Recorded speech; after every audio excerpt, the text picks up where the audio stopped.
Psychosis. I'm not sure why I'm writing this down on paper and not my computer. I guess I've just noticed some odd things. It's not that I don't trust the computer. I just need to organize my thoughts.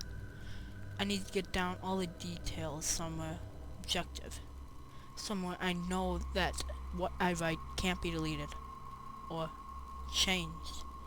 Not that that's happened. It's just everything blurs together here, and the fog of memory lends a strange cast to things. I'm starting to feel crammed in this small apartment. Maybe that's the problem. I just have to choose the cheapest apartment, the only one in the basement.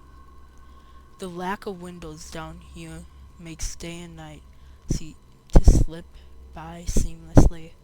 I haven't been out in a few days because I've been working on this programming project so intensively. I suppose I wanted to get it done.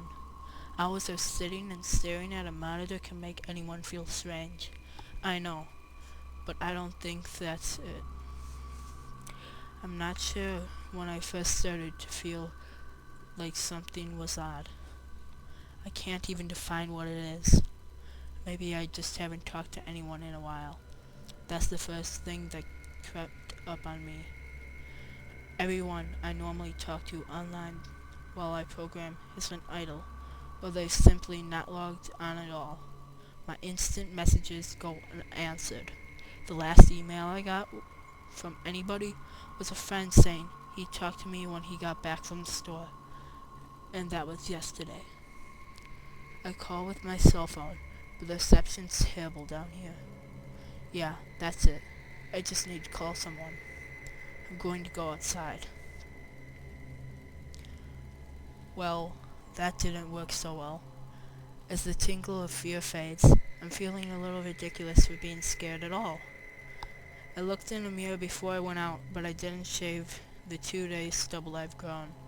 I figured I was just going out for a quick cell phone call. I did change my shirt though, because it was lunchtime, and I guessed that I'd run into at least one person I knew. That didn't end up happening. I wish it did. When I went out, I opened the door to my small apartment slowly. A small feeling of apprehension had somehow already lodged itself in me. For some undefinable reason, I chalked it up to having not spoken to anyone but myself for a day or two. I peered down the dingly gray hallway, made a dinger by the fact that it was a basement hallway. At one end, a large metal door led to the building's furnace room. It was locked, of course.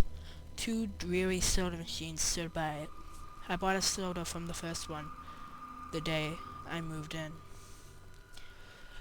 but I had a 2-year-old expiration date. I'm fairly sure nobody knows these machines are even down here. Or my cheap landlady just doesn't care to get them restocked. I closed my door softly and walked the other direction, taking care not to make a sound. I have no idea why I choose to do that, but it was fun, giving into the strange impulse not to break the droning hum of the soda machines, at least for the moment. I got to the stairwell and took the stairs up to the building's front door.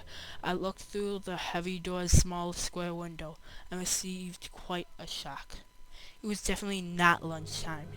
City gloom hung over the dark streets outside, and the traffic lights and the intersection in the distance blinked yellow. Dim clouds, purple and black from the glow of the city, hung overhead. Nothing moved, save the few sidewalk trees that shifted in the wind. I remember shivering, though I wasn't cold. Maybe it was the wind outside. I could vaguely hear it through the heavy metal doors, and I knew it was that unique kind of late night wind, the kind that was constant, cold, and quiet, save for the rhythmic music as it made passing through the countless unseen tree leaves. I decided not to go outside. Instead, I lifted my cell phone to the door's little window and checked the signal meter. The bars filled up the meter, and I smiled. Time to hear someone else's voice. I remember thinking, relieved. It was such a strange thing, to be afraid of nothing. I shook my head, laughing at myself silently. I hit speed dial for my best friend Amy's number, and I held the phone up to my ear. It rang once, but then it stopped. Nothing happened. I listened to silence for a good 20 seconds, then hung up. I frowned and looked at the signal meter again. Still full.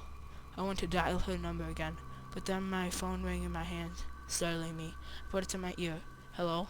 I asked, immediately fighting down a small shock at hearing the first spoken voice in days, even if it wasn't my own. I'd gotten used to the drowning of hum at the building's inner works. My computer and the set of machines in the hallway. There was no response to my greeting at first, but then, finally, a voice came. "Hey," said a clear male voice, obviously college age, like me. "Who's this?" "John," I replied, confused. "Oh, sorry, wrong number," he replied, and then hung up. I lowered the phone slowly and leaned against the thick brick wall of the staircase. That was strange. I looked at my received calls list, but the numbers were unfamiliar. Before I could think of it further, the phone rang loudly, shocking me yet again. This time, I looked at the caller before I answered. It was another unfamiliar number. This time, I held the phone up to my ear, but said nothing. I heard nothing but the general background noise of a phone. Then a familiar voice broke my attention. "John?" was a single word in Amy's voice. I breathed a sigh of relief. "Hey, it's you," I replied. "Who else would it be?" she responded. "Oh, the number. I'm at a party on 7th Street, and my phone died just as you called me. This is someone else's phone, obviously." "Oh, okay," I said. "Where are you?" she asked. My eyes glanced over the drab, whitewashed cylinder block walls and the heavy metal doors with its small window. "At my building," I sighed, just feeling cooped up. I didn't realize it was so late. "You should come here," she said, laughing. "Nah, I don't feel like looking for some strange place by myself in the middle of the night," I said, looking out the window in the silent, windy street. That secretly scared me just a tiny bit. "I think I'm just going to keep working or go to bed." "Nonsense," she said. "I can come get you. Your building is close to 7th Street, right?" "How drunk are you?" I asked lightheadedly. "You know where I live." "Oh, of course," she said abruptly. "I guess you can't get there by walking, huh?" "You could if you wanted to waste half an hour," I told her. "Right," she said. "Okay, I have to go. Good luck with your work." I lowered the phone once, looking at the numbers flash as the call ended. Then the droning silence suddenly reasserted itself into my ears. The two strange calls in the eerie street outside just drove my home aloneness in this empty stairwell. Perhaps from having seen too many scary movies, I had a sudden and explicit idea that something could look in the door's window and see me. Just some sort of horrible entity that hovered at the edge of aloneness, just waiting to creep up on me, that strayed too far from other human beings. I knew that this fear was irrational, but no one else was around. So, I jumped down the stairs, ran down the hallway, and into my room. I closed the door as swiftly as I could while staying silent. Like I said, I feel a little ridiculous for being scared of nothing, and the fear had already faded.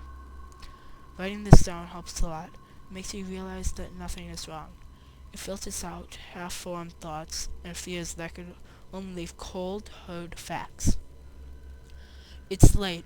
I got a call from a wrong number, and Amy's phone died, so she'll call me back from another number. Nothing strange is happening. Still, there was something a little off about that conversation. I know it could have been just the alcohol she had. Or was it that even her seemed off to me? Or was it? Yes, that was it. I didn't realize it until this moment. Writing these things down. I knew writing these things down would help. She said she was at a party, but I heard only silence in the background. Of course, that didn't mean anything in particular, as she could have gone outside to make the call. No, that couldn't be either. I didn't hear the wind. I need to see if the wind is still blowing.